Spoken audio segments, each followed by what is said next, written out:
Dare to Love Me. Ito ay isang South Korean television series na nakatakdang ipalabas ngayong May 2024.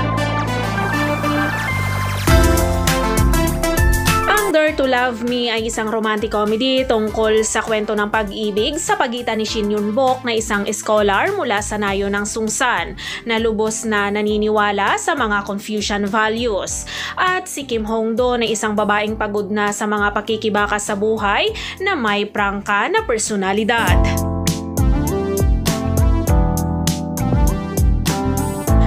Infinite idol na si Kim Young-so ay gumanap bilang Shin Yun-bok. Siya ay isang marangal na scholar na may kabaitan at karunungan. Si Shin Yun-bok ay kahalili ng kanyang pamilya na nakatira sa Sungsan Village. Ang nayon ay nagpapanatili ng hitsura mula sa panahon ng Joseon. Ang komunidad ay mahigpit na sumusunod sa konserbatibo at Confucian values ng dinastiyang Joseon ng Korea. Habang siya ay may malalim na paggalang sa karunungan ng kanyang mga nakatatanda at masigasig na sumunod sa kanilang patnubay bilang isang kilalang Confucian na scholar, taglay din niya ang progresibong pag-iisip ng isang modernong panahong kabataan na paminsan-minsan ay nagpapakita ng bahid ng paghihimagsik.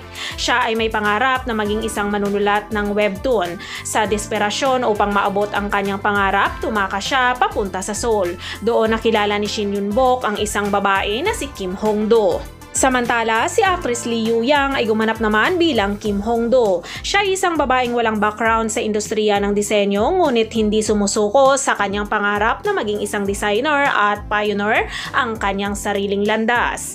Si Kim Hong-do ay dalaga na nagtatrabaho bilang isang contract worker sa design team ng isang mid-size na kumpanya ng damit. Halos lahat ng bagay ay ginagawa niya doon kabilang ang utusan at minamaliit siya ng kanyang mga kasamahan sa design team. Ngunit nagpapanatili siya ng positibong saloobin at hindi sumusuko sa pagkamit ng gusto niya. Ang kanyang pangarap ay magtrabaho bilang isang taga-disenyo para sa isang pandaigdigang luxury fashion brand at patuloy siyang sumusulong para sa kanyang pangarap.